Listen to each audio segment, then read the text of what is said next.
CBS 지식 콘서트 포스트 코로나 세계의 시선. 안녕하세요. 아나운서 김장현입니다. 어느 날 갑자기 몰아닥친 바이러스의 습격. 온 세계가 고통에 휩싸였는데요. 혼돈의 시대. 각자 도생의 길을 벗어나 모두의 안녕을 위해 우리는 어떻게 할 것인지. 기술, 철학, 영성, 이 세 개의 시선이 중첩되는 곳에서 답을 좀 찾아보려 합니다. 문명공학자 최재붕, 철학자 강신주, 영성가 박총이 함께하는 포스트 코로나 시대에 대한 통찰, CBS 지식 콘서트에서 만나보시죠. 코로나 사태가 아주 엄중한 상황임에도 이곳 부산까지 먼 길 와주셨습니다. 세 분을 제가 소개를 좀 해드리죠. 최재붕 교수님, 그리고 박총 원장님, 강신주 박사님 오셨습니다. 안녕하세요. 네, 안녕하세요. 안녕하세요. 네, 반갑습니다. 먼 길 오시느라 고생하셨습니다.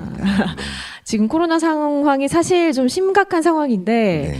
사실 저희가 방청 신청을 받아서 좀 뭐 적은 숫자이지만 좀 오셔서 같이 좀 꾸미려고 했었어요. 근데 상황이 좀 심각해지다 보니까 아쉽게도 저희끼리 이야기를 나누게 됐습니다. 아쉬운 만큼 좀 더 알차게 우리가 꾸며가면 되니까요. 네. 예, 잘 부탁드리겠습니다.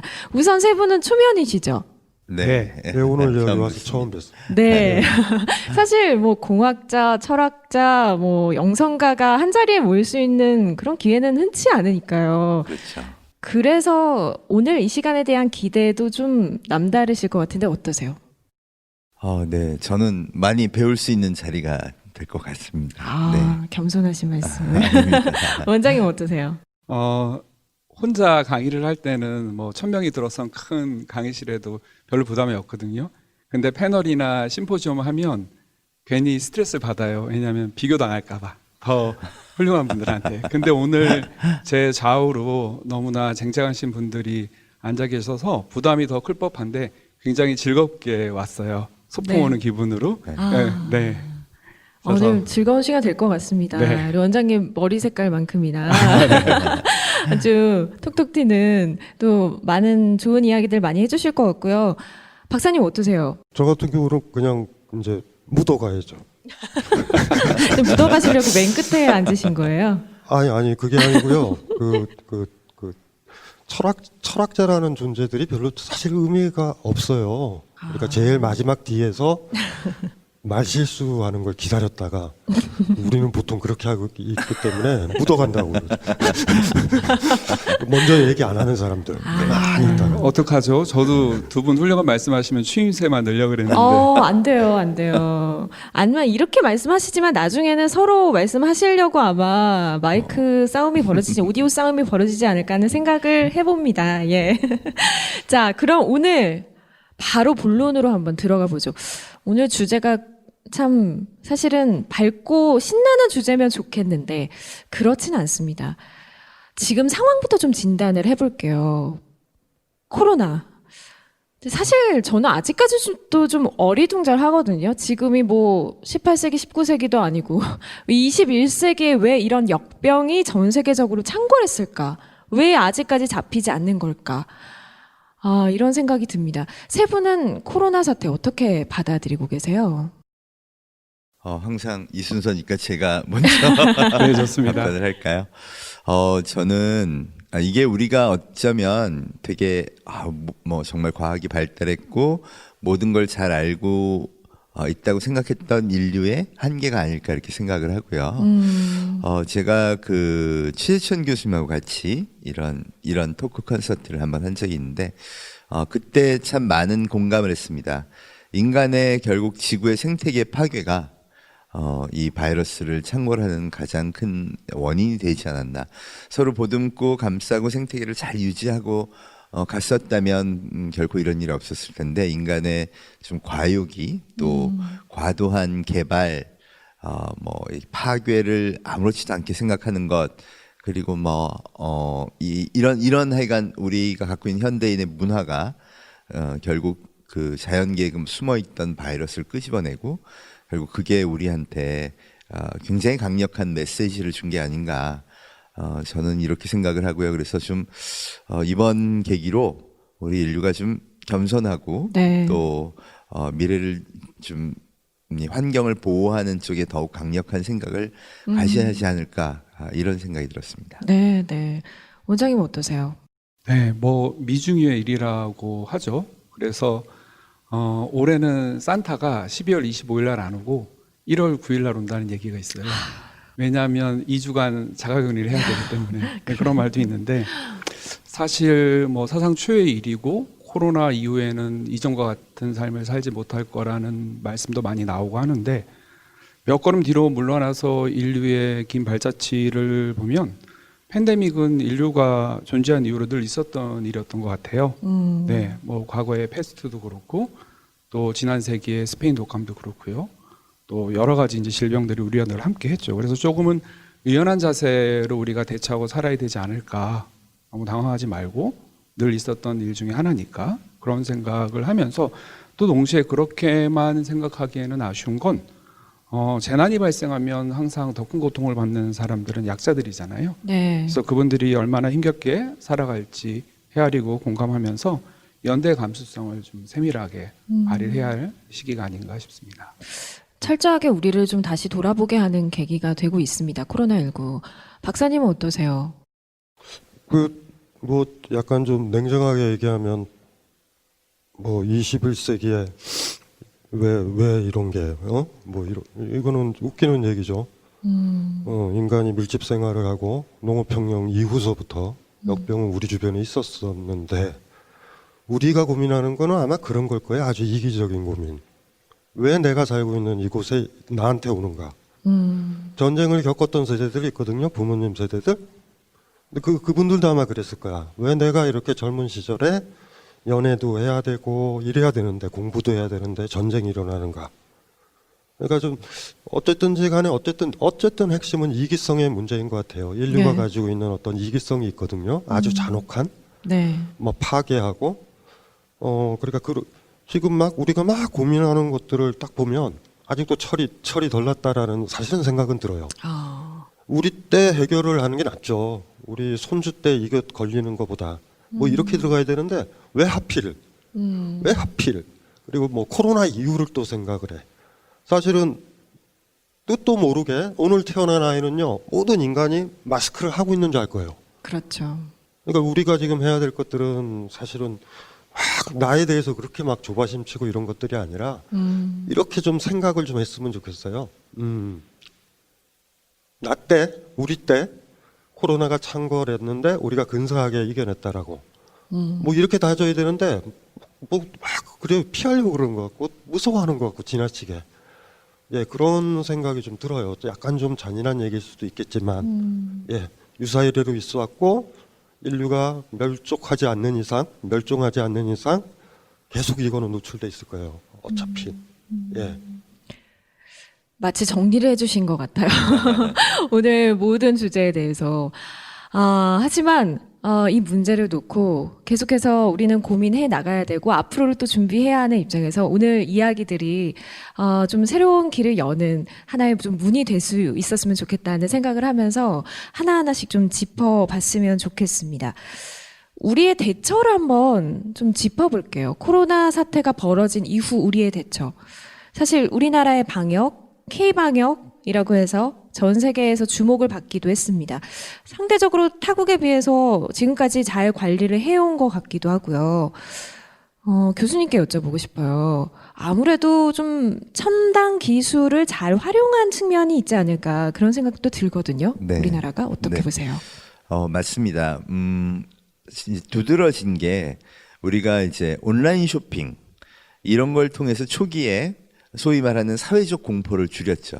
네. 외국은 일단 팬데믹이 오자마자 전부 사재기하고 막 그러면서 사회적 공포가 확 확산이 됐는데 일단은 침착할 수 있었던 이유가 데이터를 보니까 온라인 쇼핑이 우리도 생필품 소비 규모가 4배 이상 늘었대요. 그런데 그 소위 말하는 온라인 쇼핑 구매 체계가 그걸 흡수한 거예요. 해외도 있잖아요. 근데 해외는 예를 들면 뭐 생필품을 주문했는데 안 와. 한 달이 돼도 안 와. 막 네. 이러니까 야 이건 난리가 났다. 그러고서 그렇죠. 이제 이 소위 말해서 공포심이 확 올라온 건데 우리가 그걸 막아냈다는 건 그 정도의 잘 갖춰진 소위 언택트 기반의 온라인 소비 시스템을 갖고 있었다는 거고요. 실제 데이터로도 보면 2018년에 퓨 리서치 센터라는 데서 전 세계 스마트폰 사용자 비율을 조사했어요. 네. 그랬더니 94%로 대한민국 세계 1위. 와. 2등이 88%였던 이스라엘. 그리고 뭐 미국이 한 81%, 전 세계 선진국이 한 70%, 특이한 게 이제 일본이 59%. 낮네요. 네. 오히려 그 인구가 뭐 15억까지 이른다는 중국도 한 59%가 돼서 세계 스마트폰 사용자가 제일 많은 나라는 이제 중국이 된 거죠. 그러니까 이 디지털 체계가 갖춰진 나라일수록 일단 전체적으로 언택트하는 이 확산을 일으키는 시스템이 가동될 필요가 없이 예. 이게 이루어질 수 있으니까 훨씬 잘 된 것 같고요. 또 하나는 이제 국민들 스스로가 이런 상황에 대해서 적극적으로 잘 대응했다고 볼 수 있죠. 우리나라의 문화가 저도 이제 그런 걸 느끼는데 마스크가 없으면 이게 민폐인 것 같은 그런 느낌 있잖아요. 불안하죠. 네, 막 엘리베이터도 못 타고. 맞아요. 근데 그게 너무 미안해서 그런 거거든요. 그러니까 이런 의식. 그런데 반면 미국에서나 뭐 서구 사상 의식으로 보면 왜 나의 자유를 너희들이 막느냐 이런 걸로 많이 충돌이 일어나죠. 어느 게 옳고 그르다의 문제가 아니라 최소한 이런 바이러스가 퍼질 때에는 그렇게 좀 다른 사람을 배려하고 이 뭔가 좀 신경을 쓰는 좀 우리나라의 이 사고, 유교 네. 중심의 사고, 뭐 네. 체면을 중시하고 이러는 것들이 바이러스 확산에는 상당히 효과적이지 않았나. 그래서 우리가 다른 나라보다는 좀 확산의 속도 느리고 좀 이렇게 좀 잘 대응이 된 게 아닌가 네. 싶습니다. 성숙한 시민 의식도 있었고 맞습니다. 또 앞서 말씀해 주셨다시피 스마트폰 사용률이 굉장히 높은 우리나라에서 사실 뭐 저녁에 시켜도 새벽에 오는 기가 막히죠. 정말. 예, 이런 예. 시스템은 저도 주부로서 굉장히 굉장히 기쁘거든요. 네. 굉장히 발등에 불이 떨어진 상황에서도 뭔가 스마트폰으로 해결할 수 있다라는 생각이 드니까 아무래도 좀 안심이 되고요. 네. 기술의 발달이 코로나19 사태를 아무래도 우리나라에서는 꽤 성공적으로 방어할 수 있었던 계기였다라는 맞습니다. 점을 네, 그래서 예. 사실은 애프터 코로나 시대에는 디지털 문명의 확산 속도가 더 빨라질 거다. 네, 심지어는 이제 강제로도 해야 되니까요. 예, 예를 예. 들어 교육 같은 경우는 그전에는 그렇게 신경 안 썼는데 그렇죠. 이번에는 전부 다 도입하고 예, 컨텐츠도 개발하고 이 예. 급격한 변화가 왔잖아요. 맞아요. 그래서 애프터 코로나 시대의 화두는 디지털 대전환, 문명의 대전환 쪽으로 자연스럽게 가지 않을까 네, 네. 이렇게 생각합니다. 그렇습니다. 급속도로 빠르게 변하고 있다라는 게 몸소 느껴지니까요.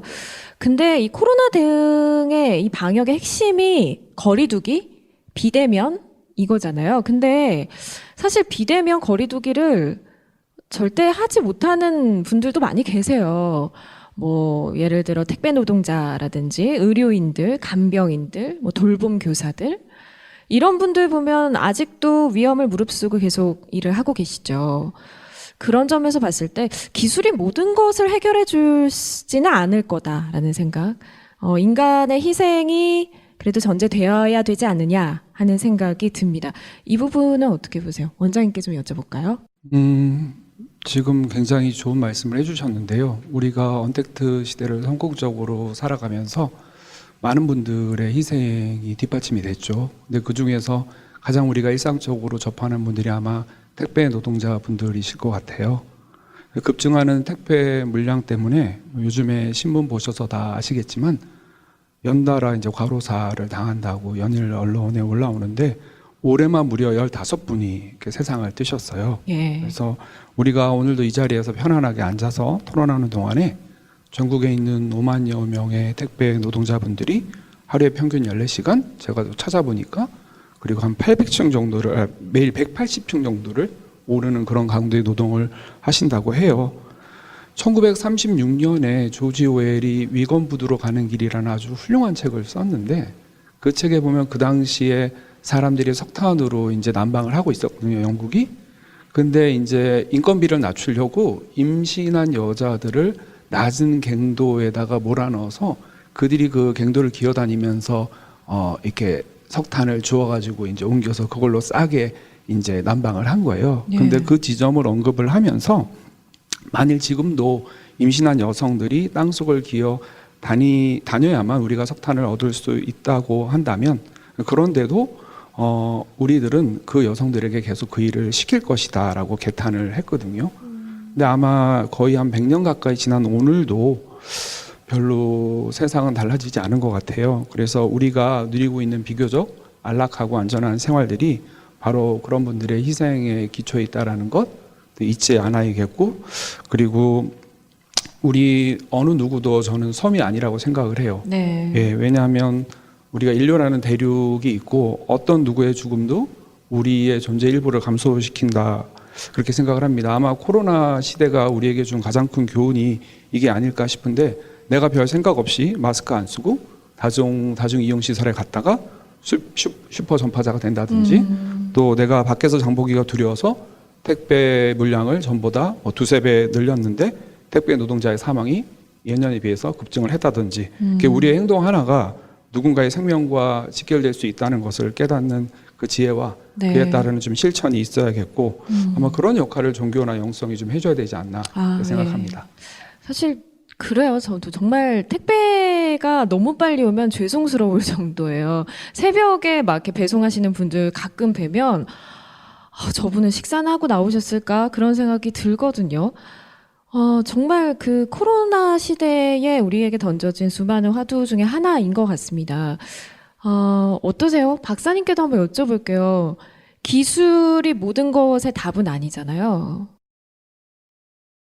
답일 수도 있어요. 어쩌면. 그래요? 답일 근데 수도 있나요? 중요한 거는 우리 의료기술서부터 의학 지식이나 이런 것들이 자본체계에 편입돼 있고 이윤에 따라서 개발한다라는 거의 문제죠. 그러니까 지금도 막 백신 만든다고 이러는데, 왜냐하면 옛날에 만들 필요 없죠. 코로나가 창궐하지 않았으니까. 돈도 안 되고. 지금은 빨리 만들면 떼돈을 벌걸요? 이렇게 뛰어들고 있다고. 그러니까 이게 전 세계 이렇게 교역망이라든가 이렇게 세계화되면서 더 심각해졌잖아요. 그럼 최소한 자본을 가진 사람들, 기업들은 이런 위험성은 너무 쉬운 거예요, 사실은. 그러면 당연히 그들은 그걸 준비를 해줘야 될 의무가 있어요. 근데 그걸 안 했다고. 그걸 안 하고 어린아이들서부터 사람들한테 책임을 전가한다. 기술은요, 어쩌면 그래요. 해결을 할 수가 있을 거예요. 근데 이게 인간적 가치나 인류의 가치에 공헌되는, 그러니까 미리 만들어 놓는 거죠. 일정 정도. 근데 뭐 지나가지고 나중에 돼서 돈 된다고 우르르 만들고 있어요. 그리고 우리는 그들이 또 고맙기도 하고. 그리고 그런 조건들 하에서 코로나 창궐하면서 제일 큰 문제가 생계의 위협을 느끼는 사람들이 많죠. 네. 여기에 보면 택배 노동자들 같은 경우는 생계 위협을 느끼지만 않은 거예요. 먹고 살기 때문에. 최근에 제가 강화문에서 이렇게 보면 오토바이로 하다가 자전거가 나왔다가 뒤에 등에 그 저 박스 배낭 같은 거에 음식물을 날라요. 그다음에 킥보드가 나왔다가 최근에 어느 여대생이 배낭으로 메고 뚜벅이에요. 빨리 배달해야 되는 거야. 식으니까. 또 빨리 뛰다 보면 음식이 뒤집어져. 애 얼굴을 가만히 보면서 막 너무 서글픈 거예요. 왜 저 아이를 저렇게 몰지? 근데 그런 친구들이라 보면서 우리가 참 인간적으로 힘든 것 같고 사망도 한다, 이런 너저분한 얘기하는 건 너무 싫어요. 생계를 위해서 애쓰는 사람들한테 그런 양심, 나의 양심이죠. 우리의 책임인데, 모든 큰 회사들서부터 교역망을 막 움직였죠, 지금까지. 그래서 그 세계화 이후에 이게 전 세계적으로 퍼지는 거잖아요.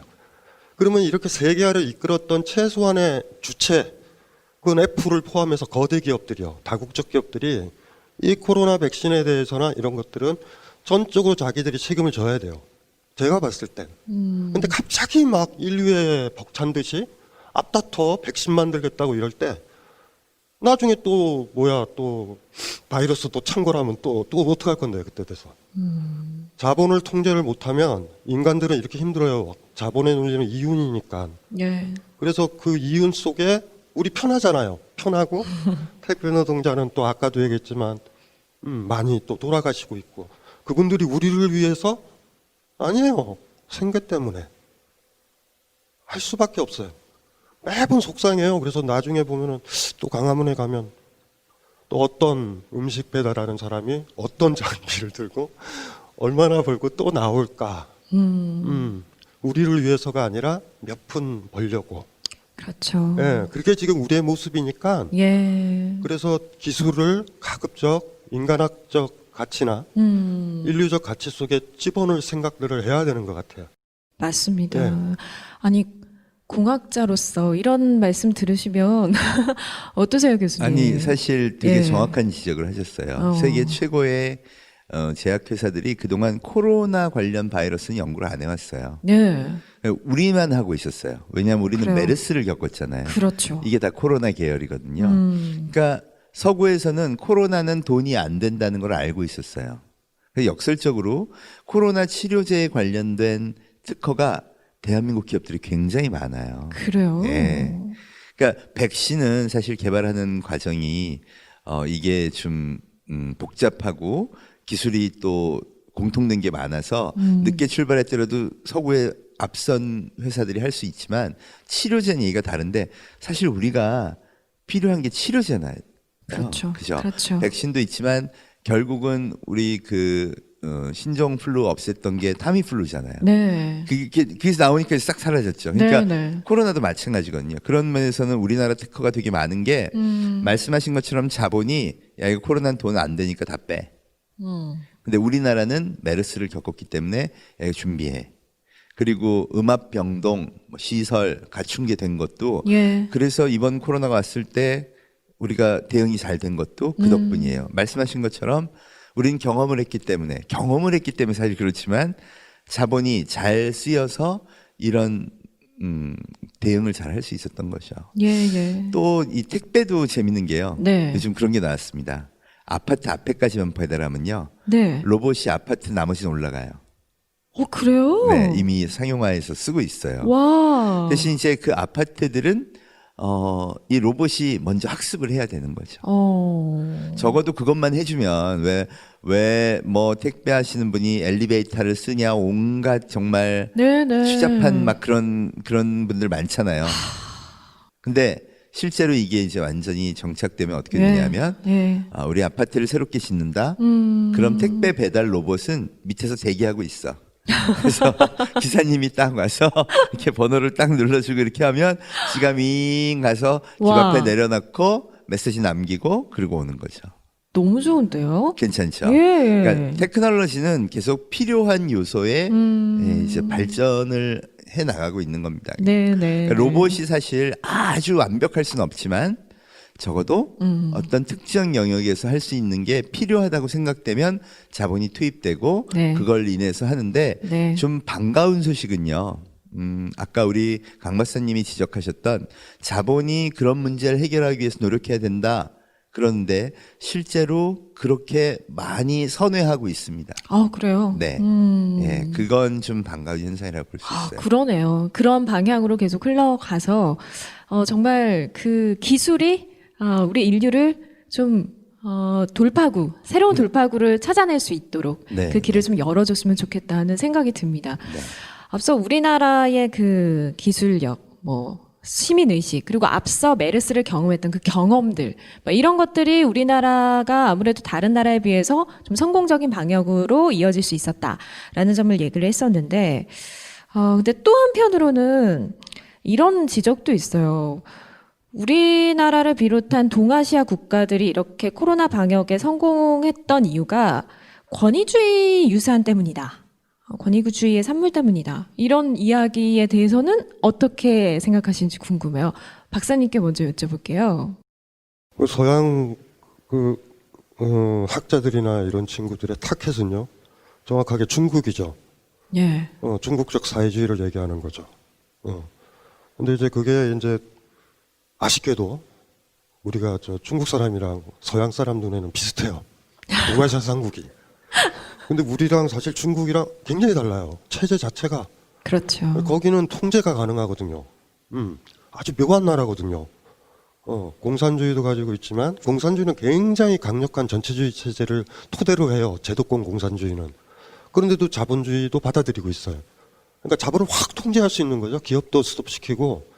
제가 사실 코로나 초기에 제일 좋았던 게 뭔지 아세요? 하늘 맑아진 거.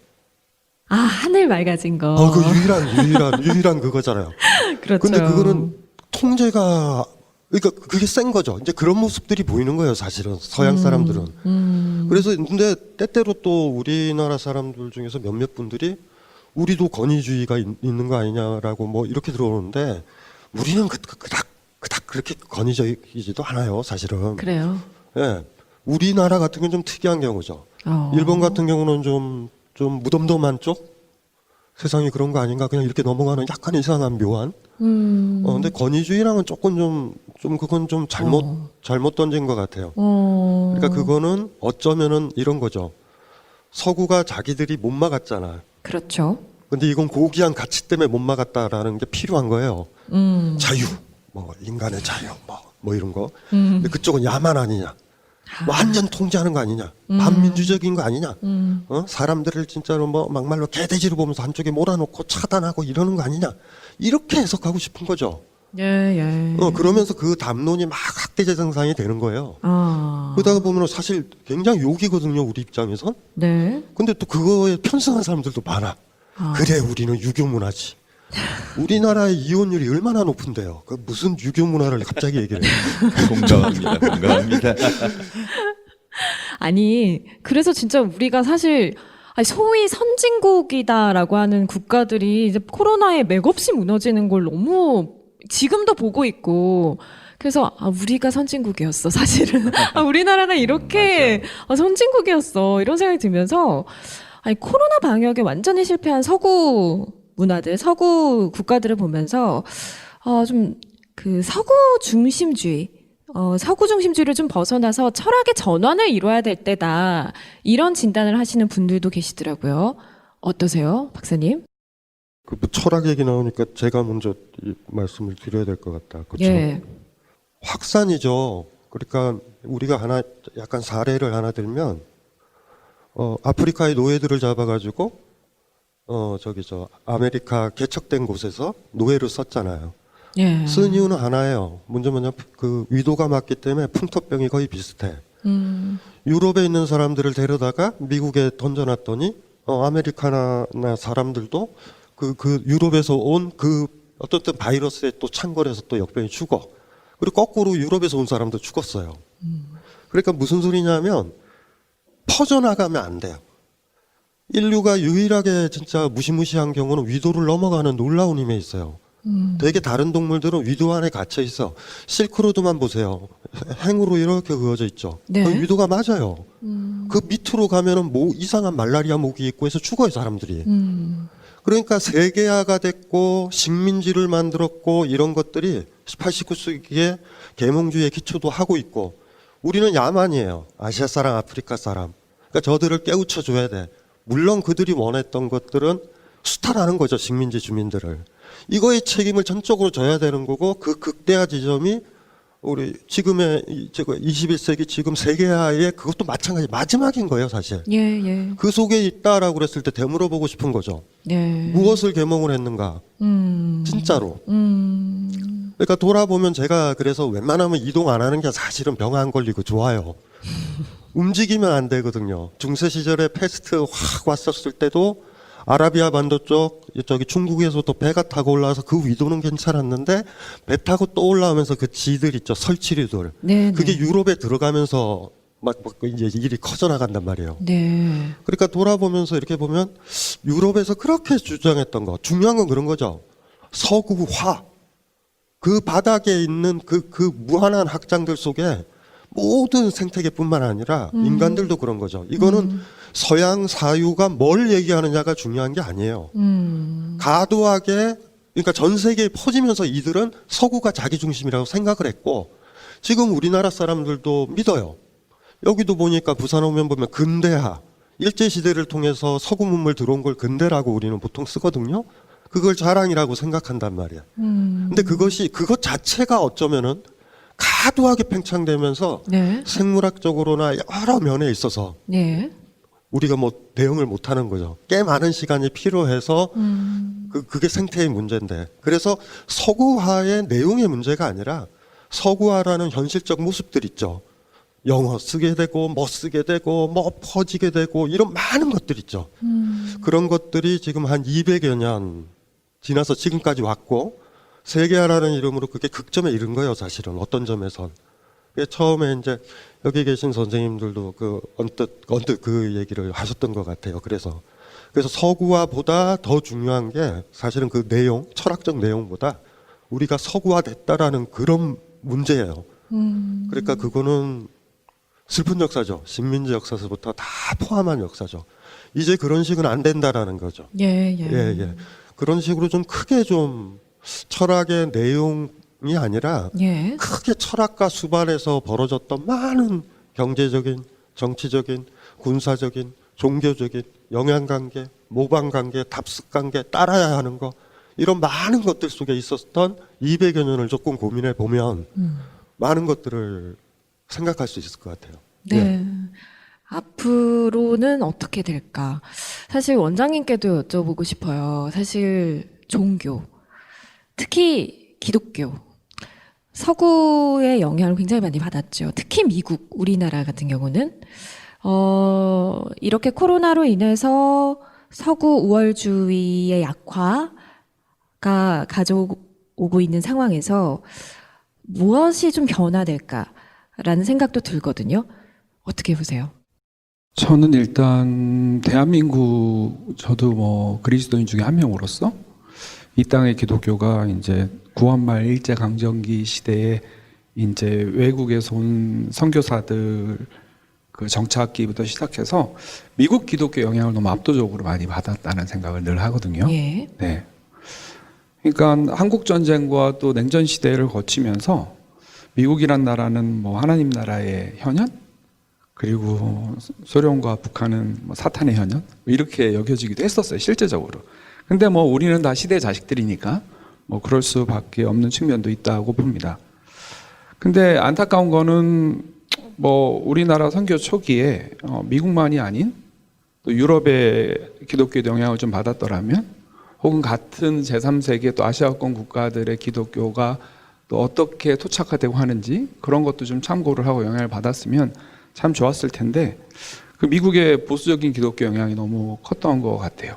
그러니까 같은 서구라고 해도 미국과 유럽은 기독교에 관한 결이 좀 많이 다른 것 같습니다. 네. 보통 우리가 이렇게 얘기하거든요. White male middle class Christianity, 그러니까 백인 남성 중산층 기독교라고 얘기를 해요. 네, 그러니까 이런 미국 백인 남성 중산층 기독교가 이제 득세를 하게 됐는데, 뭐 유럽 기독교가 더 낫다라고 볼 수는 없고, 또 먼저 기독교화가 된, 뭐 기독교화가 됐단 말은 좀 웃기지만 기독교가 먼저 들어왔던 중국이나 일본이나 또 가톨릭화 먼저 됐던 필리핀이나 이런 곳에서 어떻게 기독교와 이제 전통 문화나 이런 역사와 이런 것들이 잘 엮어졌는지 좀 살펴봤더라면 우리가 너무 한쪽으로 치우치지는 않았을 거다라는 생각이 드는 게, 정말 우리나라 근현대사를 보면 안타까운 게 마치 반공하면은 그게 꼭 복음으로 이제 여겨지고, 그래서 레드 컴플렉스에 빠져가지고 있는데, 사실 유럽 같은 경우는, 미국엔 이런 역사가 없거든요.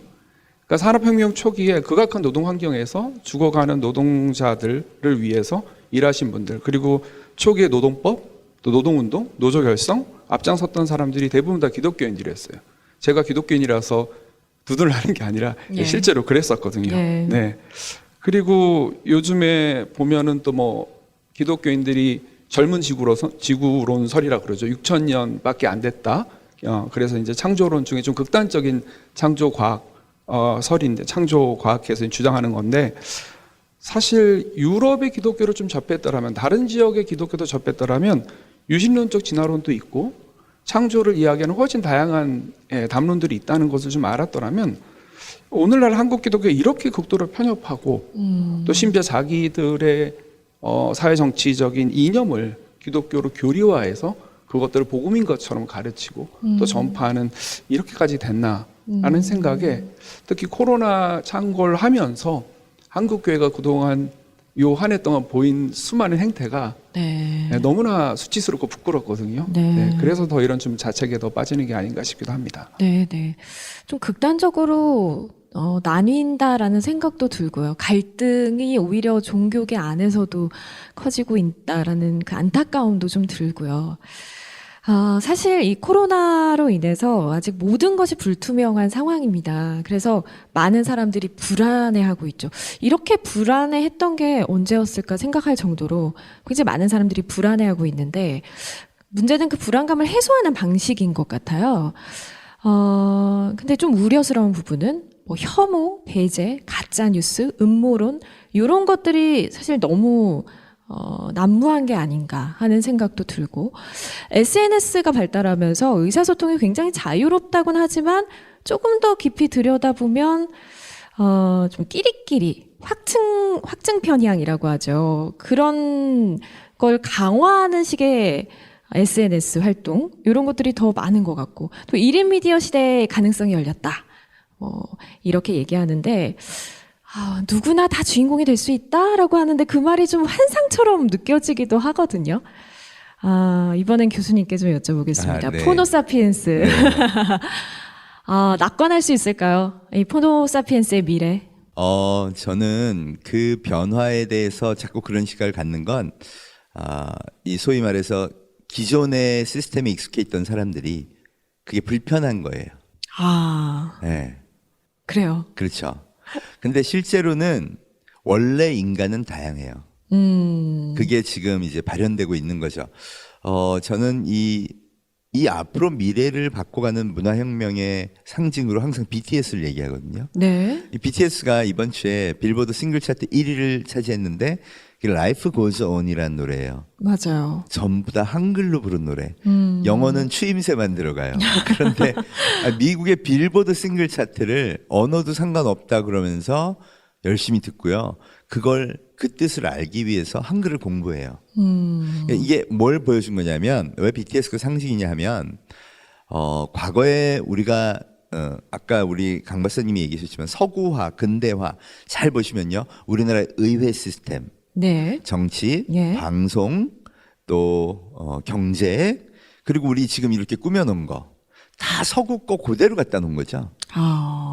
네. 그러네요. 그러니까 전 세계의 소위 세계화, 서구화는 시스템을 일단 똑같은 걸 들여놓고 그 나라 안에서 이렇게 저렇게 하면서 맞춰가는 거예요. 그리고 결국 그런 시스템이 동일하다 보니까 그 안에서 방송이 이루어지면 인간의 생물학적 특성상 보는 방송을 통해 자기 생각을 만들거든요. 네. 그러니까 그거에 의해서 지배받기가 쉽죠.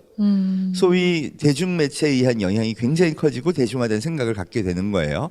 그런데 BTS가 그걸 깨트렸다는 의미가 뭐냐. BTS는 성공할 때 자본도 없었어요.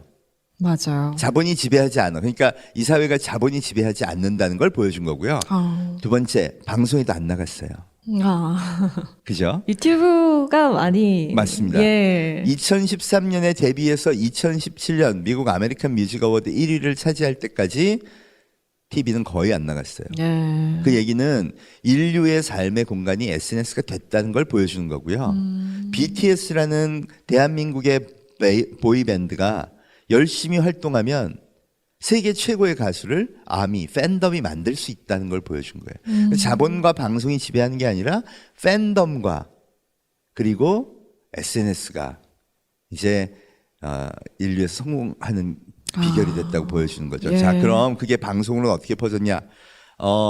KBS 9시 뉴스 앵커가 누군지 혹시 아세요? 아나운서니까 아시겠다. 얼굴은 알 것 같습니다. 성함은 기억이 안 나네요. 제가 어떤 분한테 여쭤봤더니 아세요? TV를 안 봐가지고 저도 안 봅니다.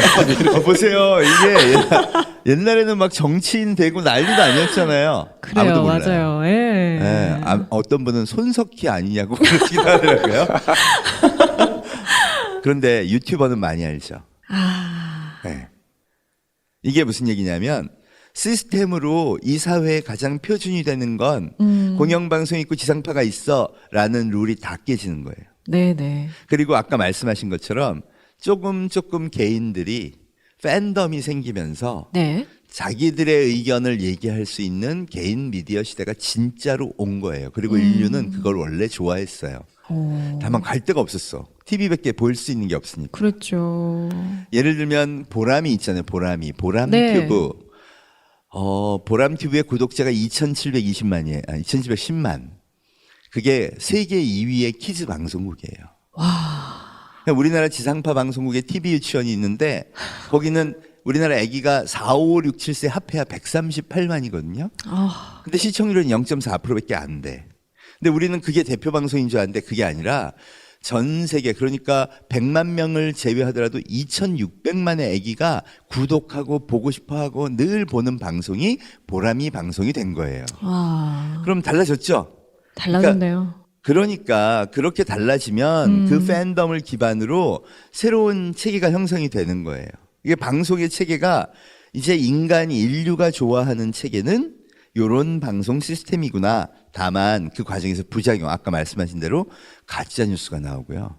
심지어는 NBA, 미국 프로농구에 되게 유명한 선수가 지구는 평평한데 우린 여태 속고 살았다. 저도 들었어요. 그거 믿고 있는 사람도 있어요, 아직까지. 그러니까 그게 무슨 얘기냐면 인간이 그렇게 사실은 원래 굉장히 자기가 믿고 싶어 하는 거를 좋아서 끼리끼리 모여서 믿고 사는 걸 좋아했다는 거예요. 네네. 지금 그게 폭발하는 건데 결국은 그게 소위 말해서 약간의 충돌 기간을 거쳐서 왜냐하면 이 사람들은 아무 권력이 없어요. 네. 그렇죠? 네. 유튜버 왜 요새 보면 뒷광고 했다고 사람들 막 다 나가고 막 그러잖아요. 그러니까 소비자의 선택이 없으면 살 수 없는. 실제로는 권력은 자본도 아니고 우리가 갖고 있는 지상파 시스템도 아니고 오로지 소비자의 구독과 좋아요만으로 살아가는 거죠. 그러니까 만약 그게 계속해서 잘못되는 게 계속되고 분명히 이제 잘못됐다는 게 드러나기 시작하면 결국은 소멸되겠죠. 소위 스스로 이게, 자정 능력이 예, 있다고 보시는 거예요. 이제 전체 아무래도 대부분의 이 사람들은 합리적이고 이성적인 그런 사람들이 많으니까 예. 이게 보편적으로 더 확산된다 그러면 자정이 돼요. 예를 들어 우리나라의 되게 선정 방송이나 욕설 방송이나 처음에 이런 걸로 막 인기 끌었다가 지금은 많이들 이제 평생이 됐거든요. 조정도 되고 또 심지어 윤리적인 어떤 법적인 제재나 이런 거는 더욱 강력해져요. 예를 들면 엠번방 사건 이후로 이제는 그런 불법 영상 같은 건 소지하는 것도 처벌을 받아요. 근데 이제 절대 안 된다는 게 오히려 퍼지는 거죠. 이게 저는 일종의 소위 소비자들이 다 알게 되면서 그들이 힘을 갖게 되면서 예. 강화시키고 있는 윤리의 기준이고 그게 자정작용을 해서 더 나아질 거라고 생각합니다. 사실 그동안에 방송국이 갖고 있던 권력의 남용은 우리가 이미 봐왔잖아요. 근데 아까 불안하다 그러셨는데 여전히 방송국이 그럼 알아서 우리를 머릿속을 정리해주면 좋겠어요? 저는 어떻게 해야 될까요? 회사를 이제 정리를 해야 될까요? 앞으로의 그 포노사피엔스가 나도 포노사피엔스가 이제 그 길을 걸어가야 될 한 사람으로서 앞으로 그럼 나는 어떻게 이 불투명한 미래를 살아가야 할까? 이런 불안감이 사실 들거든요. 소비자가 권력을 가지고 소비자가 자본을 이끈다라는 그 포인트만 알고 우리 스스로의 길을 찾아갈 수 있을까요? 저는 충분히 그럴 수 있다고 생각합니다. 왜 방송국도 요새 보면 대표적으로 방송국에서 성공한 캐릭터가 펭수죠. 펭수 맞아요. EBS도 펭수. 그 얘기는 뭐냐면 사람들이 열광하는 어떤 캐릭터 그것도 되게 지속적으로 좋은 메시지를 전파할 수 있는 그런 걸 키우지 않는 한 앞으로 방송국은 어려워요. 솔직히 20대, 30대 TV 안 보거든요. 앞으로 10년 후에 과연 시청률 낼까요? 저 안 낸다고 봐요. 전 세계적인 공통적 현상이에요. 그렇다 그러면 그들이 결국 진정성을 갖고 사람들의 마음을 살 수 있는 무언가 소비자가 쟤들은 있어야겠다라고 생각할 수 있는 이런 것들을 만들어내지 않는 한 앞으로 정치 권력이나 자본이나 여기에 되게 아부해서는 살 수 없고 소비자들이 진짜 좋아하는 무언가를 찾아야 한다는 거죠. 네. 좋습니다. 앞으로 조금 더 희망을 가지고 공부를 좀 해봐야 되지 않을까 하는 생각이 드는데요. 사실 코로나19의 직격탄을 맞은 건 종교 아닙니까, 원장님?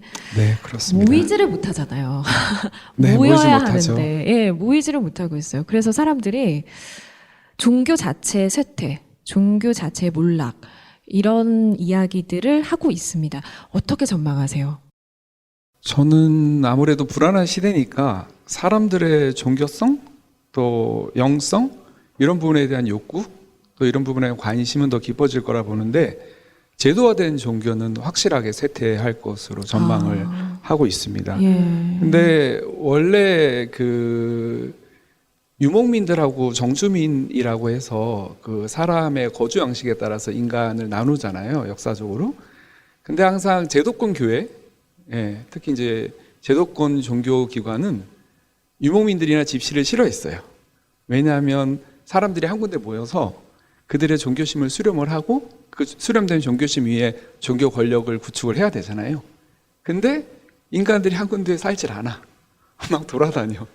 그리고 예전 같으면 지금처럼 뭐 언론이나 미디어 이런 것도 없고 사람들이 거의 태어나면 자기 고장에서 죽을 때까지 사는데, 얘네들은 막 다른 나라까지 돌아다니고 다른 대륙까지 심지어 갔다가 와갖고 외부의 소식을 전해주니까 교회에서 기껏 사람들의 마음을 신앙심으로 단디 묶어놨더니 이것도 다 막 혼란스럽게 만드는 거예요.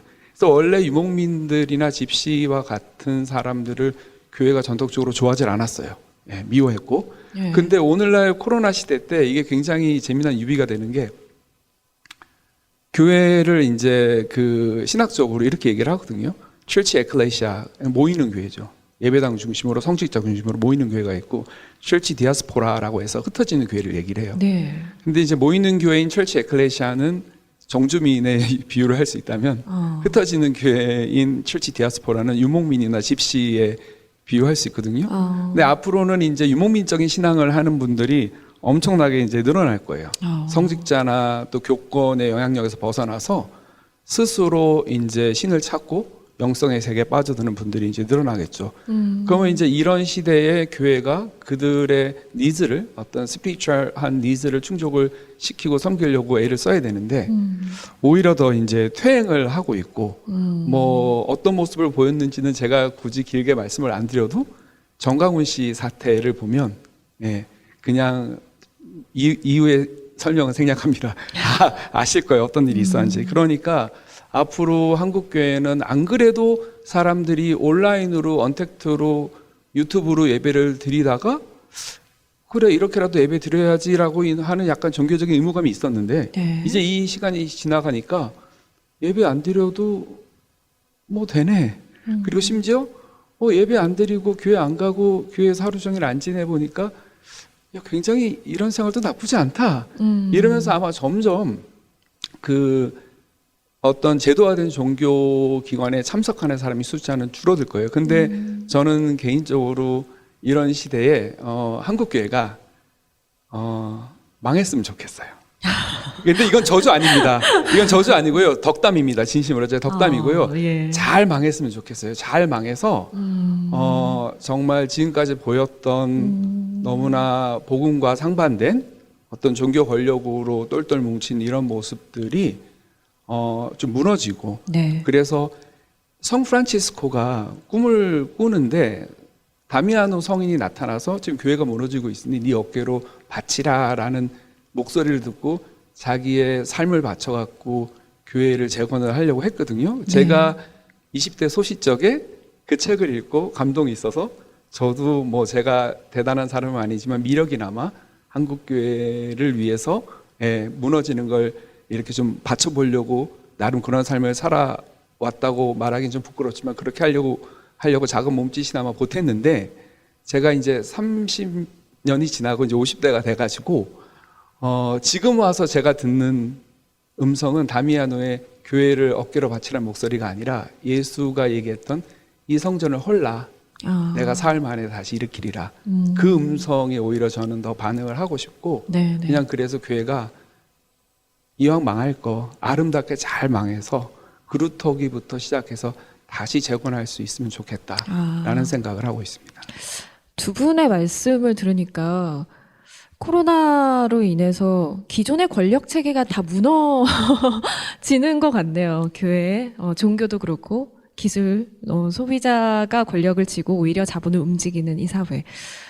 그러면 또 우리 박사님께도 여쭤봐야겠죠. 예, 예. 이렇게 불안한 시대 어떻게 우리는 대비해야 될까요? 어떻게 살아가야 될까요? 그거 생계 문제예요. 모든 불안함은 먹고 살기가 힘든 거죠. 한 사회에 있는데 미국에서 굉장히 많이 죽었잖아요. 네.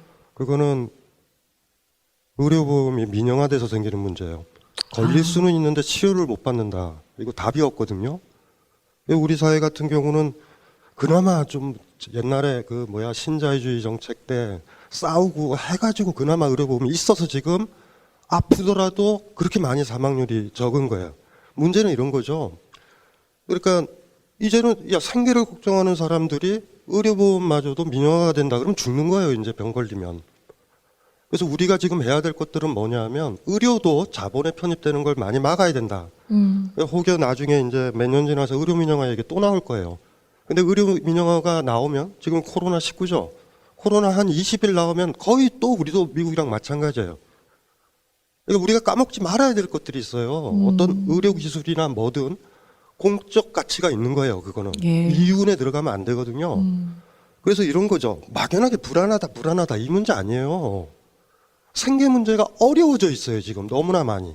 코로나 사태 오기 이전에 이미 우린 비정규직 노동자가 너무 많고요. 택배 노동자들 많았고요. 우리 그랬어요.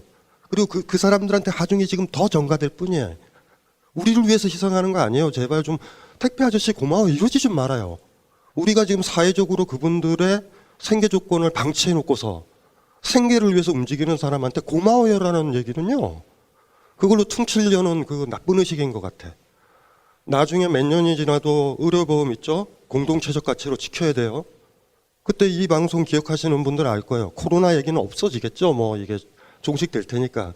의료 민영화에 대한 엄청난 사탕발림들이 나올 거예요. 그때 어떻게 하실 건지. 지금 미국이 그렇게 많이 죽고 있는 이유가 어디에서 있는지. 백인이라서 많이 죽나요? 그렇지 않아요. 사람은 그닥 그렇게 많이 그러하진 않아요. 뭐 그런 것들이 좀 고민이 되죠. 그래서 막연하게 사람들이 불안감을 갖는 게 아니라 불안감에도 불구하고 생계 때문에 움직이는 사람들이 많아요. 지금 너무나 많이. 그래서 이제 거기서부터 좀 출발했으면 좋겠어요. 우리가 언제 불안해할까? 해고됐을 때, 돈 벌기 힘들 때, 코로나가 찬 거라니 장사도 안 되네? 이런 데서 오는 거예요. 그러니까 그거부터 해결을 해야 되죠. 그거 막연하게 막 그들을 달래고, 아니 뭘 달래요? 달랠 필요 없죠. 제가 강화문에 만난 그 여학생 있잖아요. 네. 뚜벅이. 그 친구를 좀 편안하게 해주려면 제가 돈을 좀 주는 걸 거예요. 어쩌면. 근데도 그거 가지고 안 되잖아. 저 아저씨가 나한테 계속 돈 줄까? 생계 걱정이 없어야 돼요. 생계 걱정이 없도록. 그래서 뭐 마찬가지죠. 뭐 복지라는 것도 생계 걱정 없어야 되고 그런 네. 거잖아요. 네. 그런 원칙적인 거를 해결을 했으면 좋겠고요. 약간 불안이라는 걸 정신적으로 들어가면 안 돼요. 제가 봤을 때. 예. 일단은 나머지 먹고 사는 문제가 해결이 돼야 될 것 같아. 그래서 지금은 겉보기에는 이러지만 배달시키기에도 힘든 사람들도 많고 이게 기사가 너무 많이 안 나와요. 제가 봤을 때. 제가 실질적으로 전화하고 시민단체 활동하는 후배들이나 제자들한테 연락해보면 힘든 얘기가 팍팍 나오는데 그 얘기가 이렇게 머리 걸러지나? 난 잘 모르겠어요.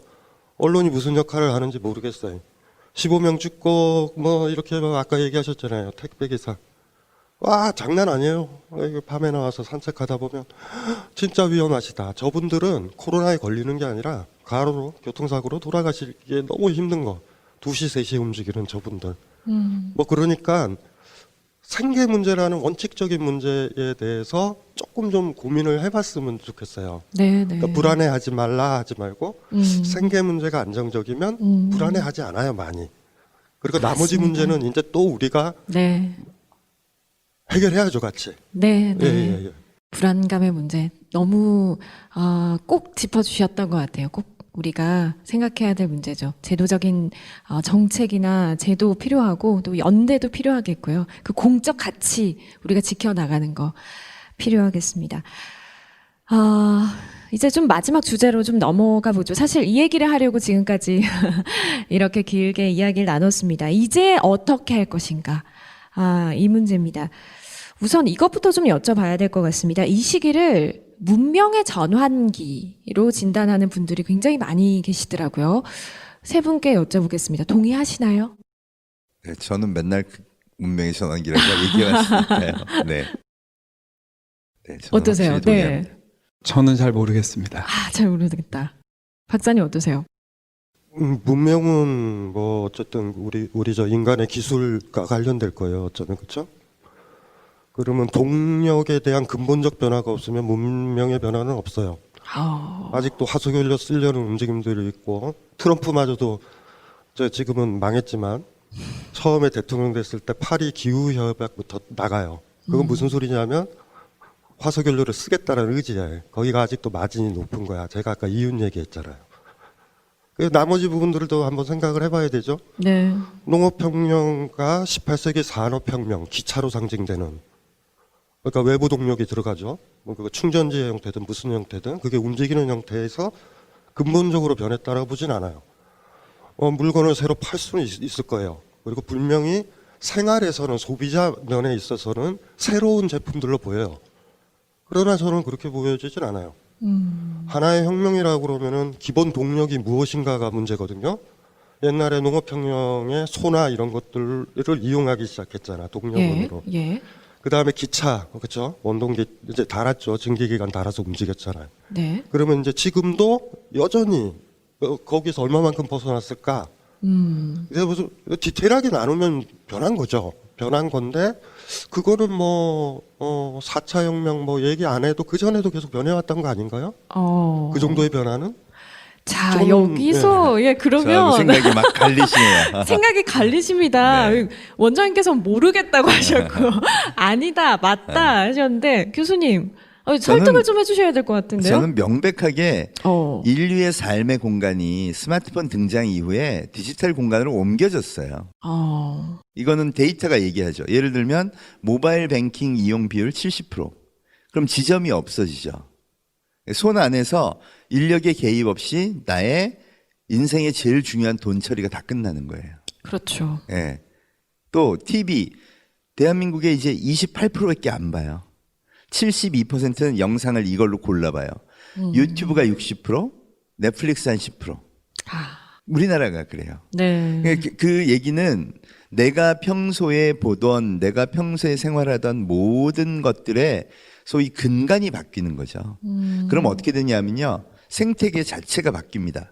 예를 들어 교통, 인류 지구 위에 사는 인구의 표준은 택시가 아니에요. 우버예요.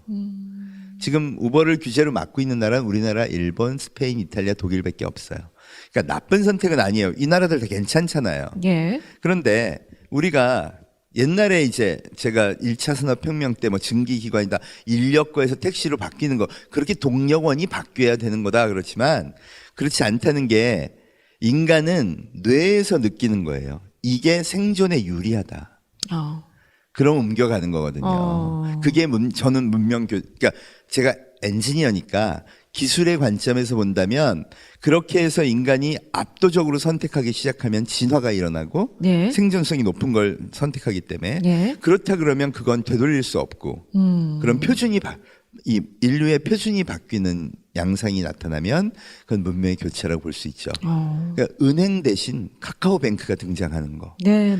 이게 결국은 뭘 얘기하냐면 세계적인 기업들의 부의 교체가 일어나는 거예요. 그러니까 지금 세계 5대 기업이 뭐 애플, 구글, 페이스북, 아마존, 마이크로소프트란 말이에요.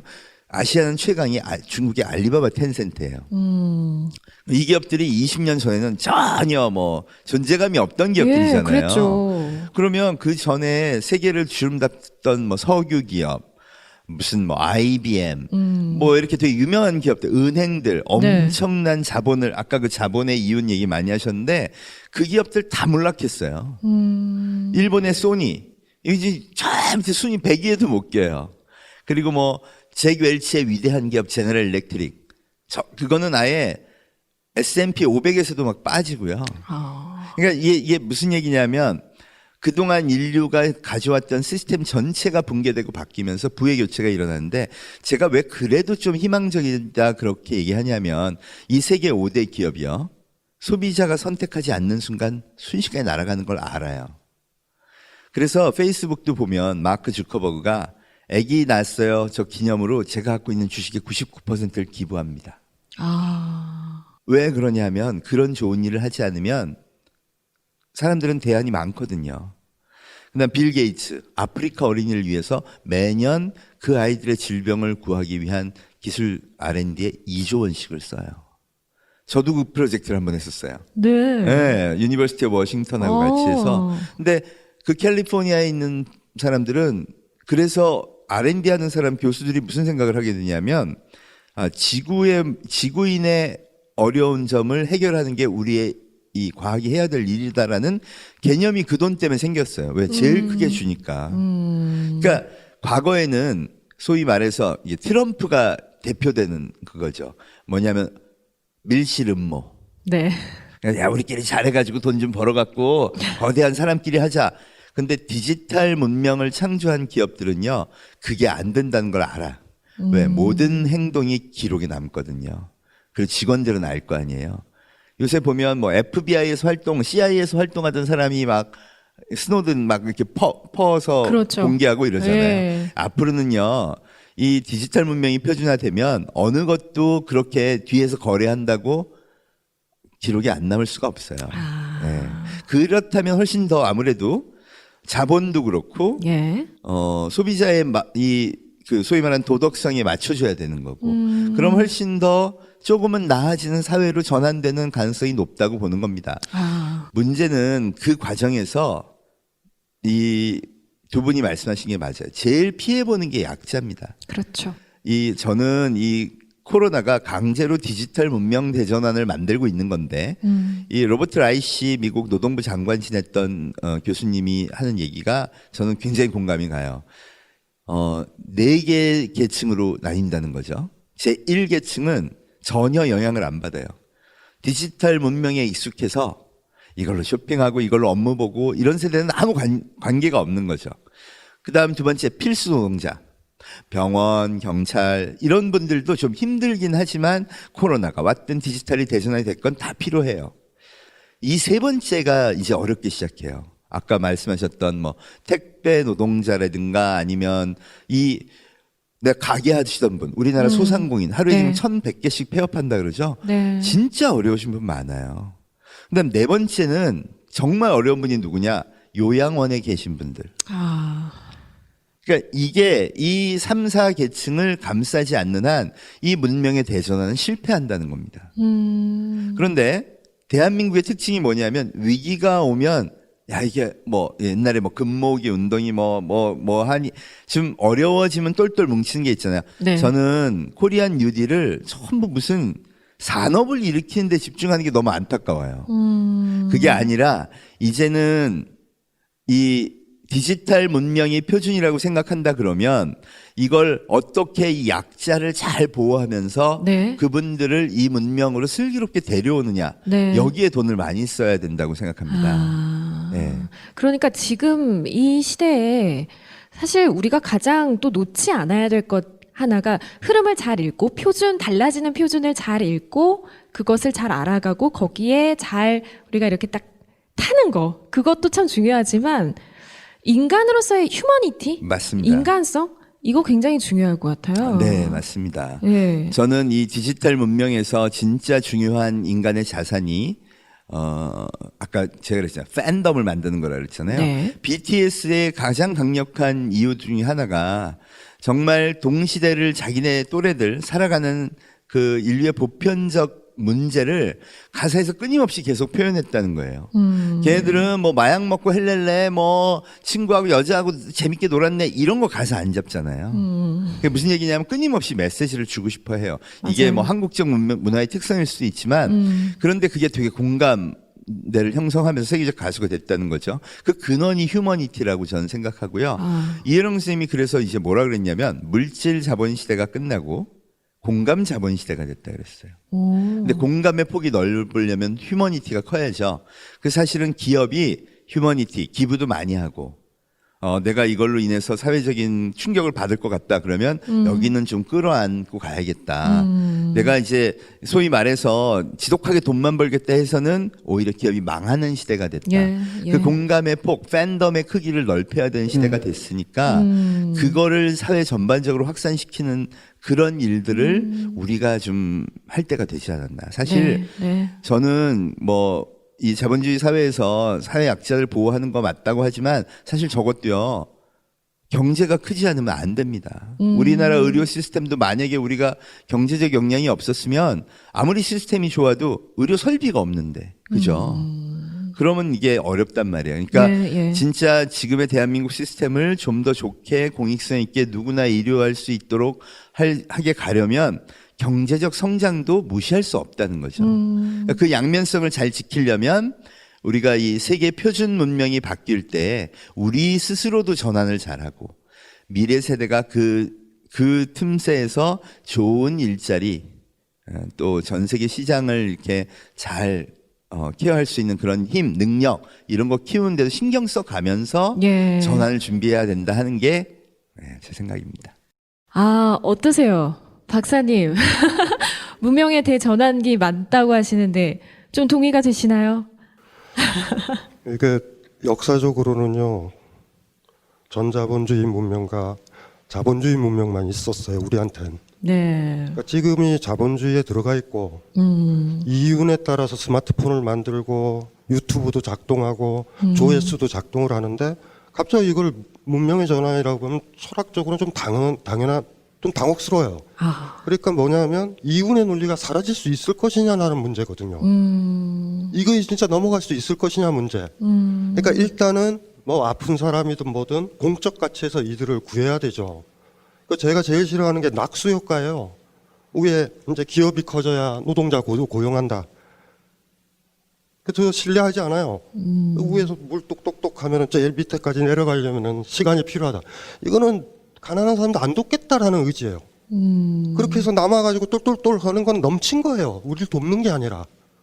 없을 때 도와줘야 인간적 가치가 빛을 발하는 걸로 알아요. 그러니까 돈 많거나 뭐 만든 제품들 많아서 그냥 사람들한테 나눠주고, 뭐 이런 것들 말고, 그러니까 옛날에 아주 우리가 생산성이 떨어졌을 때도 인류는 살아왔다고요. 그 가치가 바닥에 있어야 가장 힘들 때가 또 올 거거든요. 코로나 말고도 또 더 생태 문제는 더 심각하니까. 그 문제가 왔을 때 그때도 아직도 이윤의 논리로 지구를 파괴하고 있다면 답은 없는 것 같아요. 그러니까 인간성의 문제뿐만 아니라 바닥에 있는 어떤 생명에 대한 생각이라고 해야 될까? 뭐 그런 많은 것들로 한다면 문명의 전환이라는 말은 굉장히 과도한 레토릭이다. 저는 그런 생각이 들어요. 자본주의가 얼마만큼 변했나? 자본주의가 활성화된 거지. 이걸로 플랫폼이 된 거잖아요. 거래가 오고 가고. 우버가 돈 안 벌고 장사하나요? 근데 왜 그걸 숨기고 있는지 모르겠어요. 여기에 개입을 안 한 옛날 할아버지. 저는 거기에 대해서 한 말씀만 드릴게요. 아니 우버가 장사가 되는 거는 괜찮고, 그러니까 안 되고 왜 대한민국 택시 회사들이 땅 그 주차장 가지고 자본을 갖고 대대손손 가는 건 괜찮아요? 아니요, 제가 얘기를 했잖아요. 택시 운전사 아저씨들도 이윤을 하고 우버도 이윤을 하니까 우버 입장이 새로운 표준이다라고 해서 각박하게 몰아붙이지 말고 택시를 모르는 사람들이잖아요. 사실 그분들이 그거거든요.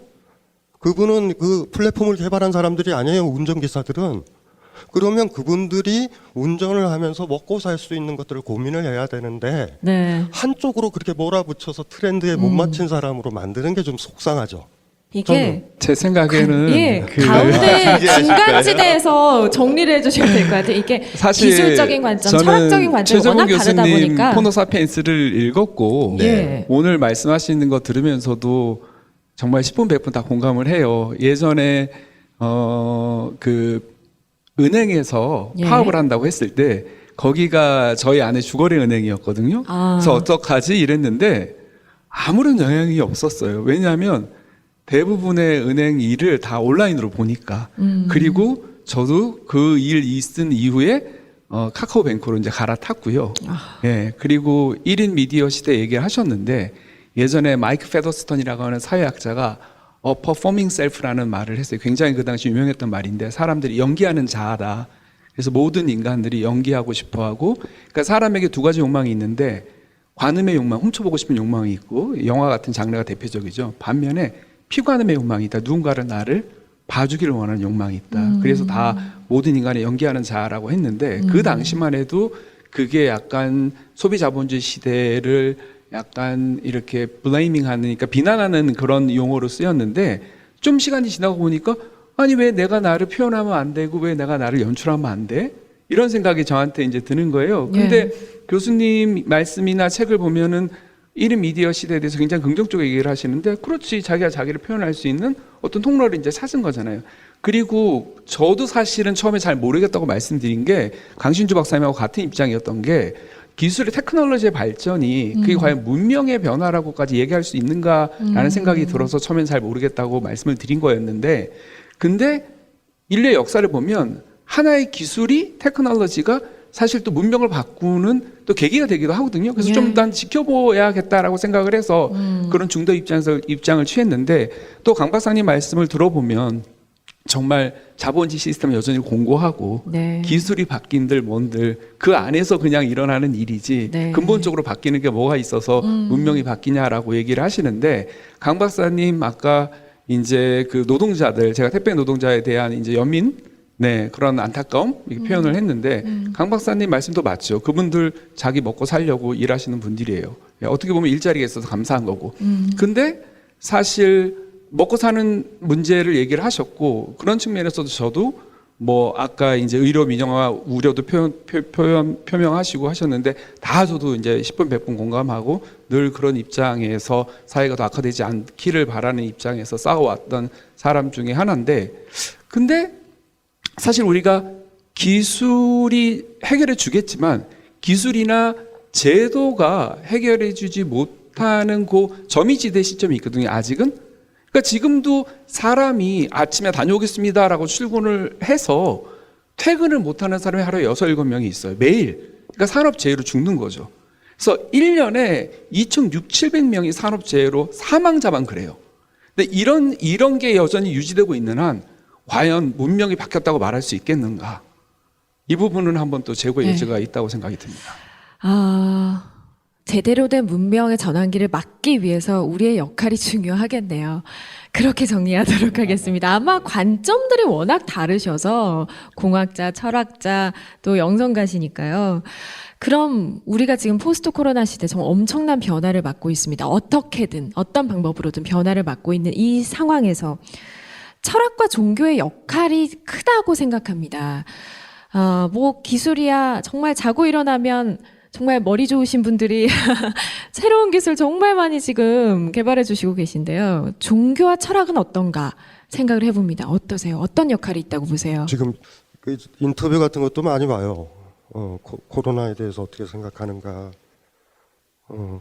어떻게 그 이후에 살까, 뭐 이런 과도한 질문들도 너무 많고, 그러니까 지식인이 불안을 조장해서는 안 된다, 불안을 팔아먹어서는 안 된다, 그 입장이 있어요.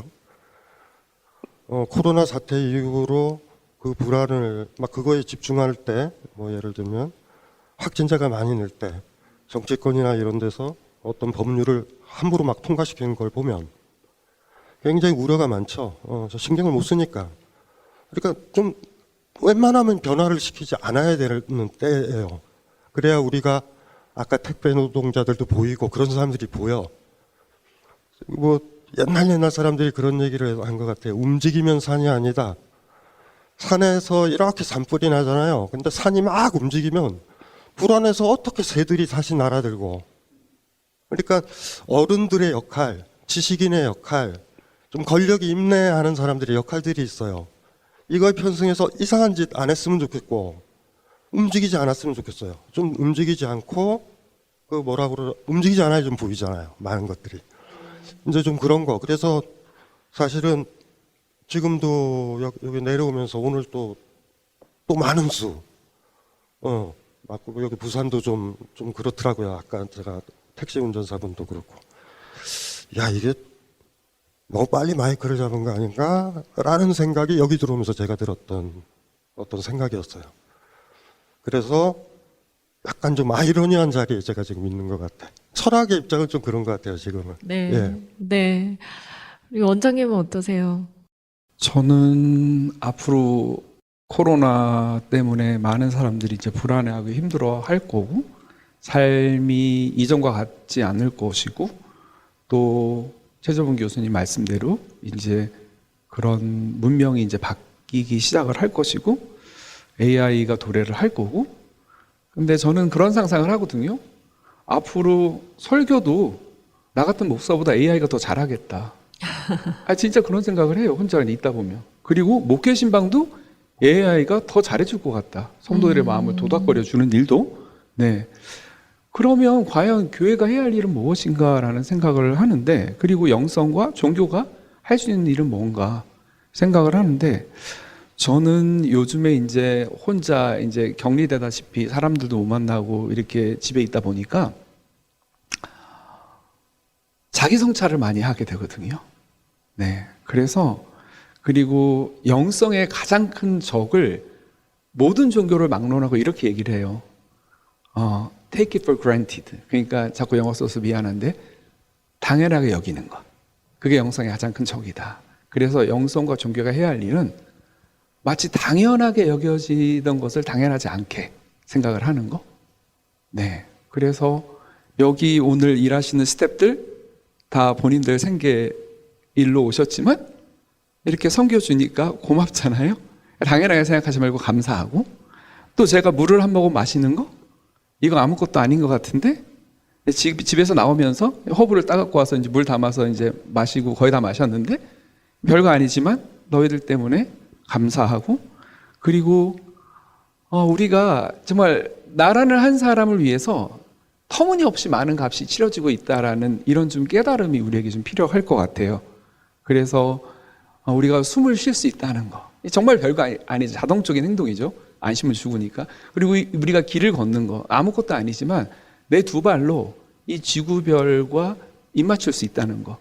그러니까 이런 게 얼마나 놀라운 것인가. 그래서 시편에 영성가가 이렇게 얘기했죠. 내가 있다는 놀라움, 하신 일의 놀라움, 이 모든 신비들 그저 당신께 감사합니다. 이렇게 얘기했는데 정말 늘 당연하게 여겨지던 것이 당연한 게 아니고 이것이 얼마나 놀라움이고 신비이고 감사인지, 네, 이런 마음들을 다시 한번 이렇게 불러일으킬 수 있는 것이 이런 불안과 또 두려움과 점점 공포의 시대로 치닫고 있는 이런 위기의 시대에 종교와 영성 해줘야 하는 역할이 아닐까 그렇게 생각합니다. 네. 자, 오늘 이제 좀 이야기를 정리를 해봐야 되지 않을까 싶습니다. 끝으로 우리 오늘 세 분 함께 하시면서 어떠세요? 다른 두 분께 받은 자극도 좀 있으셨을 것 같고, 네. 이야기 듣다가 좀 새로운 생각도 많이 떠오르셨을 것 같고 그렇거든요. 혹시 못다한 말씀 있다면 하실 기회를 드리겠습니다. 저는 사실 우리가 이제 이 사회의 약자들이나 이런 부분들을 잘 보살펴야 된다. 이런 말은 하고 다녔지만 두 분을 만나면서 그런 걸 좀 더 많이 고민해야겠구나. 사실 저는 엔지니어잖아요. 네. 이 엔지니어는요 무조건 이겨야 됩니다. 왜냐하면 2등이 없어요. 네, 세계에서 싸우는데 일본 제품한테 밀리면 그냥 망하는 거죠. 아무것도 안 남아요. 그래서 항상 교육을 받을 때 세계 최고의 제품을 만들어야 해. 이걸로 그냥 계속 무장해서 그동안 달려온 거예요. 그래서 아까 뭐 자본이 돈을 많이 벌기 위해서 그런다 그런 생각도 별로 없어요, 솔직히. 네, 메모리 2배로 만들어야 되면 그냥 만드는 거야. 이러다 보니까 뭔가 새로운 걸 혁신하고 받아들이고 그리고 바꿔야 한다는 거에 굉장히 익숙해요. 근데 아까 그 말씀이 너무 마음에 와닿았어요. 강 박사님이 산이 막 움직이면 불안하잖아. 네, 네, 네. 그래서 안 바꿨으면 좋겠어 하시는 그 말씀에는 진짜 예, 늘 힘드신 분들은 그분들을 이제 많이 케어하고 계시니까 예. 그분들한테는 정말 이 변화와 혁명이 어쩌면 굉장히 힘들 수 있겠구나. 그래서 좀 더 이 기술을 하는 사람들이나 이 뭐 기업을 만들어가는 사람, 뭐 플랫폼을 하는 사람들이 그런 것을 보편적으로 과거의 자본주의 상식보다는 훨씬 더 이 많은 사람들을 좀 끌어안는 쪽으로 자꾸 변화를 모색하는 게 좋겠구나 하는 네. 생각은 좀 들었고요. 네.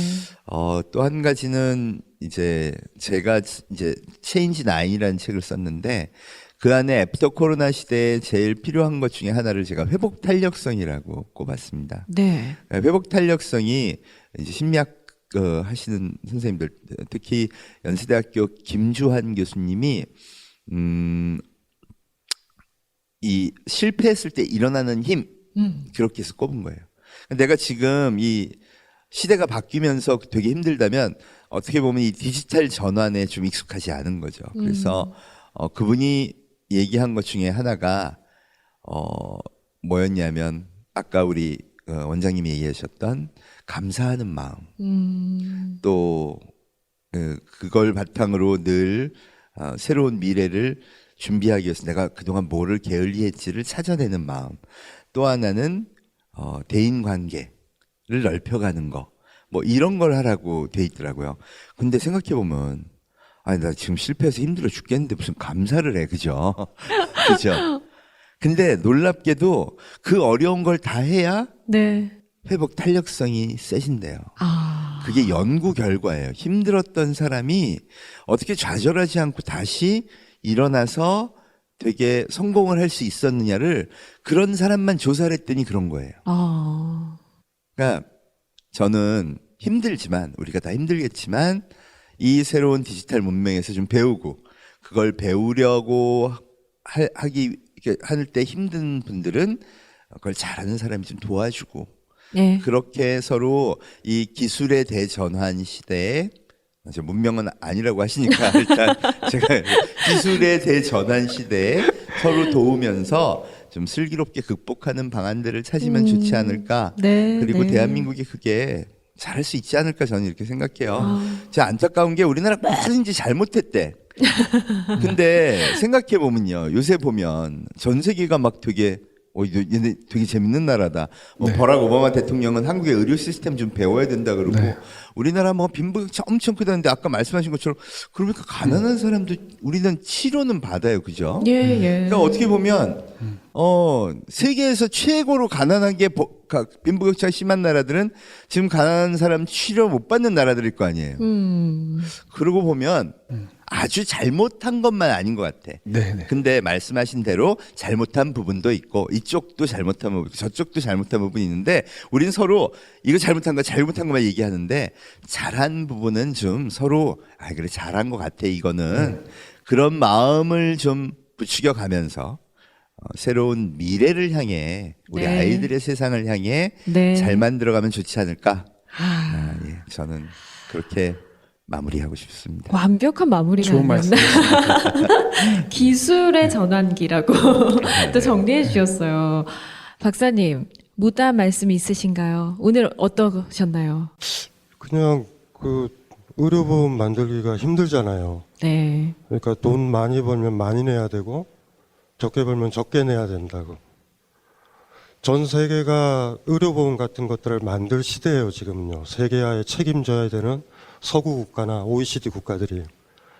자유무역을 협정만 체결해서 되는 문제가 아니죠. 그 루스 때문에 지금 전염병이 왔잖아. 그건 그들의 책임이란 말이에요. 어떤 회사의 노동자도 그 물건을 그 다른 나라에 수출하려고 하지 않아요. 그건 자본가가 그 경영자가 결정하는 거예요. 그러면 이득을 받았잖아. 그러면 지금도 그걸 좀 했으면 좋겠어요. 생태 문제와 세계가 막 이제 막 뒤죽박죽 막 그렇게 돼 있잖아요. 그 의료 문제부터 전염병이 이제 시작일지도 몰라요, 어쩌면. 그래서 전 세계가 좀 모여가지고 저는 힘도 없어요. 뭐 저를 부르겠어요? 돈도 없는데. 근데 지금도 기껏 서구에서 하는 게 자국민 백신이라고 그거 얻으려고 난동을 부려요, 서구가. 지금 그러면 저 밑에 있는 저 가난한 나라들은 뭔데? 지금 이게 어디서 퍼졌는데? 중국서부터라고도 하고 어디서부터라고도 하지만 대개 보면은 막 진짜 막 뭐 자연 착취하고 막 발전한 곳이잖아. 그럼 자기들이 돈을 내야 되죠, 사실 일정 정도. 그래서 조금 그랬으면 좋겠어요. 그래서 막 뭐 대통령이나 외무부 장관이 나가서 전 세계 의료보험 하나 만들자고 그랬으면 좋겠어. 그래서 그것도 똑같아요. 부유한 국가일수록 돈을 더 많이 내야 되죠. 많이 벌었잖아. 그런 식으로 해서 좀 백신이든 뭐든 뭐 생물학적인 거 어쨌든 지구화 때문에 너무 교류가 심하기 때문에 질병은 계속 전염병은 퍼질 것 같아. 이제 시작인 것 같아요. 그러면 그거에 대해서 좀 준비를 했으면 좋겠고, 그리고 우리나라에서 애써 남아있는 의료보험제도 웬만하면 건드리지 않았으면 좋겠고, 더 세련되게 좀 만들어서 나중에도요, 또 전염병 오면 에이 우리는 걸릴 수는 있지만 이것 때문에 치료 못 받아서 죽진 않아. 요 느낌을 우리 국민들한테 줬으면 좋겠어요. 근데 뭐 철학자가 사실 뭐 돈도 없고 힘도 없고, 예. 제 바람은 사실 여기 내려오면서 그거 딱 하나 좀 얘기 드리고 싶어서 예. 나중에 선거를 하시든 뭐를 하시든 뽑을 때 그런 분들 지혜롭게 좀 뽑아서 좀 이렇게 뭐예요? 이윤보다는 네. 조금 좀 장기적으로 손해보는 입장, 네. 그걸 좀 선택했으면 좋겠다, 그런 생각으로 왔어요. 네. 감사합니다. 분명히 코로나가 우리의 생각을 많이 변화시킬 겁니다. 그 계기가 될 겁니다. 우리 중간지대 원장님이 또 마무리를 해주시죠. 네. 그 제가 미국에 그 뉴햄프셔라는 주에 이제 강의를 하러 갔었는데, 그 미국은 주마다 이렇게 그 자동차 번호판에 이렇게 문구가 써 있잖아요. 일리노이는 뭐 링컨의 땅, 랜드 오브 링컨 이렇게 써 있고, 매사추세츠는 뭐 The Spirit of America, 미국의 뭐 정신, 영혼. 근데 뉴햄프셔는 처음 갔었는데 번호판에 이렇게 써 있는 거예요. Live free or die. 그러니까 자유가 아니고 죽음을. 그래서 여기 뭐냐 이랬는데, 나중에 이제 그쪽에 사시는 분한테 얘기를 들었더니 뉴햄프셔가 굉장히 재밌게도 안전벨트가 의무가 아닌 유일한 주래요, 미국에서. 그러니까 심지어 운전자조차도. 예. 그러니까 이게 바로 흔히 말하는 이제 자유죠. 그러니까 내가 운전하다가 벨트 안 매서 죽더라도 내가 책임질 거니까 나라에서 매라 안 매라 하지 마라. 그래서 매고 싶으면 매는 거고 말고 싶으면 마는 거다. 이제 이거라는 거죠. 근데 이제 미국도 그렇고 유럽에서도 많은 사람들이 뭐 약간 정치인의 선동도 있었지만 마스크 쓰라고 강제하지 마라. 보이지 말라고 막 강제하지 마라. 우리 자유를 침해하지 마라. 이렇게 이런 이제 보도가 막 나오는 걸 보면서 그 뉴햄프셔의 자동차 네, 번호판에 있는 그 문구가 떠올랐어요. 근데 그러면서 이 사람들이 개인의 자유를 가장 최고의 가치에 두면서 우리 같은 한국 같은 나라들이 저런 나라들이 이제 뭐 권위주의의 유산 때문에 저렇게 잘 통제가 되는 거고 이렇게 얘기를 하는데, 저는 공동체주의라고 생각을 하거든요. 그래서 서로가 서로를 위하는, 그러니까 나도 나지만 나 때문에 다른 사람이 걸리면 안 되겠다, 이제 이런 마음이라고 생각을 하는데, 프랑스 삼색기에 보면 이렇게 세 가지 색이 있잖아요. 프랑스에요. 네. 파랑, 하양, 빨강. 근데 이게 각각 상징하는 바가 다 아시겠지만 자유와 평등과 사랑, 박이에요. 근데 제가 굉장히 존경하는 프랑스의 국민 영성가이고 가톨릭 사제인 아베 피에르라는 할아버지가 계신데 지금 돌아가셨는데, 이분이 이렇게 얘기했어요. 서구 근현대사의 역사는 자유와 평등의 격렬한 투쟁장이었다. 근데 이거를 중지해 줄 수 있고 조화시킬 수 있는 유일한 게 바로 박애고 사랑이다. 이런 얘기를 했거든요. 그래서 저도 대한민국에 어떻게 보면은 아주 거칠게 말하면 자유는 개인주의, 그러니까 건강한 의미에서 개인주의, 그 다음에 평등은 공동체주의, 그리고 박애는 또 박애주의, 이렇게 얘기를 할 수 있다고 한다면, 대한민국은 너무 이제 평등, 공동체주의가 강해서 저 아는 지인은 자가 차량으로 아무도 없는 그 여행지에 가가지고 가족들하고 식당도 안 가고 다 준비한 음식을 먹고 펜션도 독립된 펜션에서 지내고, 사람들이 있는데 안 가고 그냥 살림욕하면서 이렇게 1박 2일로 갔다 왔는데도 주위 사람들이 아니 개념 없이 요즘 같은 시대에 여행을 가면 어떡하냐고 막 비난을. 그러니까 너무 이제 획일적으로 치우치기 이제 쉬운 네. 거잖아요. 근데 이거를 중재를 하려면 사랑이 필요한데 그 사랑이 어떤 거창하고 큰 건 아닌 것 같아요. 그러니까 제가 우리 집 애들한테도 집에 공교롭게 애가 넷이나 있어서 잔소리를 더 많이 하게 되는데 감기 걸리지 마라. 이거는 2월 때부터 지금까지 계속 하던 얘기예요. 왜냐하면 감기 걸리면 증상이 코로나랑 비슷해서 방역 당국에 큰 부담이 되니까 감기 안 걸린 것만 해도 엄청나게 훌륭한 이웃사랑이고 나라사랑이다. 이제 이 얘기를 제가 늘 하는데, 그러니까 이런 사랑의 마음, 서로를 배려하고 나 하나가 감기균이 있고 열이 나고 기침이 나와서 막 이렇게 검사를 해야 되고 이것만으로도 얼마나 방역 당국과 또 주위 사람들과 또 의료진에게 큰 부담을 주는가 이 마음을 가지고 스스로를 절제하는 거죠. 이제 이게 사랑이고 그래서 이 사랑이 자유와 평등을 좀 중재할 수 있지 않을까? 이제 이런 생각을 하는데 그 뉴햄프셔에서 이 벨트를 안 매고 사고가 난 이제 운전자가 있다고 가정을 하면 이 사람은 뭐 내가 죽은 거니까 후회는 없어라고 하지만 사실은 뒤처리는 다 누가 하는 거죠? 나중에 119에서 와서 하고 그 피 묻은 시신을 처리하고 그게 자기가 책임을 다 못 지거든요. 우리는 어떻게든 다 연결이 돼 있기 때문에 아무리 내가 내 선택에 책임을 진다 하고 자유를 부르짖지만 어떻게든 연결되어 있는 사람에게 두려움을 주고 공경을 줄 수밖에 없고 또 심지어 잘못하면 나의 무책임한 선택 때문에 다른 사람에게 질병과 죽음까지 안겨줄 수 있어서 사랑의 마음을 가지고 네. 이 엄혹한 시대를 잘 살아가야겠다라고 생각합니다. 결국 결론은 사랑이군요. 포스트 코로나 오늘 지식 콘서트 마무리를 해야 되는데 이제 세 분 말씀 들으면서 생각이 굉장히 많아집니다. 그런데 이 많아지는 생각들이 진짜 이제 새로운 길을 좀 열어젖히는 그런 동력이 됐으면 하는 바람을 좀 가져봅니다. 오늘 귀한 말씀 나눠주신 세 분께 진심으로 감사드립니다. 지금까지 신비와 저항 수도원의 박종 원장님 그리고 성균관대 최재분 교수님, 철학자 강신주 박사님과 함께했습니다. 고맙습니다. 고맙습니다. 자, CBS 콘서트 포스트 코로나 세계의 시선 이제 마칠 시간입니다. 이 자리를 준비하면서 가장 먼저 생각났던 것이 빛의 삼원색입니다. 여기도 나와 있죠. 빨강, 초록, 파랑. 이렇게 서로 다른 개성의 색깔이 하나로 모이면 찬란한 한 줄기 빛을 만들어내는 것처럼 혼자가 아니라 함께 할 때 우리도 이 기나긴 어둠의 터널을 건너갈 한 줄기 빛을 발견할 수 있지 않을까 하는 바람을 가져봅니다. 다 함께 힘을 좀 모아봤으면 좋겠습니다. 자, 이 프로그램은 부산광역시의 후원으로 제작됐고요. 프로그램 제작을 위해서 도움 주신 분들, 부산도서관 관계자분들, 그리고 오늘 함께 하지는 못했지만 방청 신청을 통해서 관심 주신 모든 분들께 진심으로 감사하다는 말씀 드리면서 여기서 이만 인사드리도록 하겠습니다. 지금까지 아나운서 김장현이었습니다. 고맙습니다.